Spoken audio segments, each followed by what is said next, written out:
Assalamualaikum warahmatullahi wabarakatuh. Selamat pagi teman-teman semua. Pertama-tama marilah kita panjatkan puji syukur kehadirat Tuhan Yang Maha Esa karena kita masih diberikan kesehatan sehingga dapat berkumpul di sini. Teman-teman, pernah gak sih kalian merasa waktu 24 jam itu kurang? Tugas menumpuk, deadline mepet, tapi kita juga masih sempat scrolling media sosial.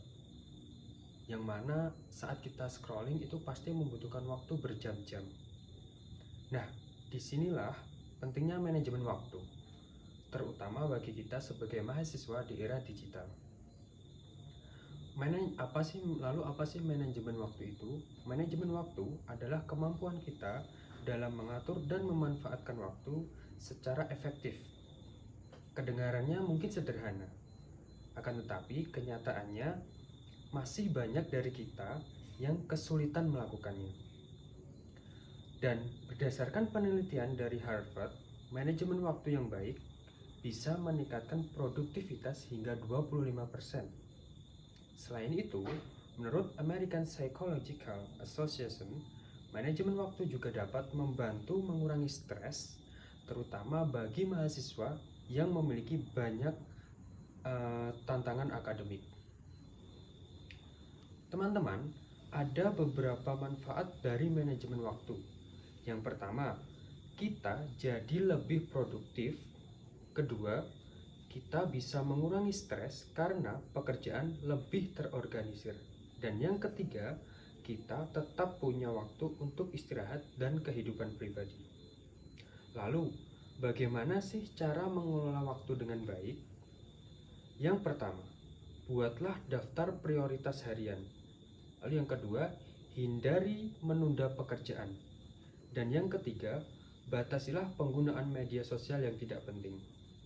Dan yang terakhir, gunakanlah waktu luang dengan sebaik-baiknya. Teman-teman, kita juga bisa belajar dari tokoh-tokoh sukses dunia yang mampu mengatur waktu seperti dengan baik sejak mereka masih muda. Seperti Elon Musk, yang mana beliau sejak masa kuliah sudah terbiasa belajar dan bekerja keras hingga akhirnya sukses membangun perusahaan besar. Kemudian contoh lain ada Mark Zuckerberg, yang mana saat masih kuliah di Harvard University, beliau mampu membagi waktu antara belajar dan membangun Facebook dari kamar asramanya. Dan ada satu tokoh yang juga menjadi panutan saya, yaitu dari Indonesia, yang bernama Nadiem Makarim. Nadiem Makarim adalah seorang pendiri Gojek yang juga dikenal mampu mengelola waktu dengan baik, sehingga sukses menciptakan sebuah perusahaan besar. Nah, dari contoh tersebut, kita bisa melihat bahwa kesuksesan tidak hanya ditentukan oleh kecerdasan, tetapi juga oleh kemampuan mengatur waktu dengan baik. Sebagai mahasiswa, kita dituntut untuk tidak hanya pintar secara akademik, tetapi juga mampu mengelola waktu secara bijak.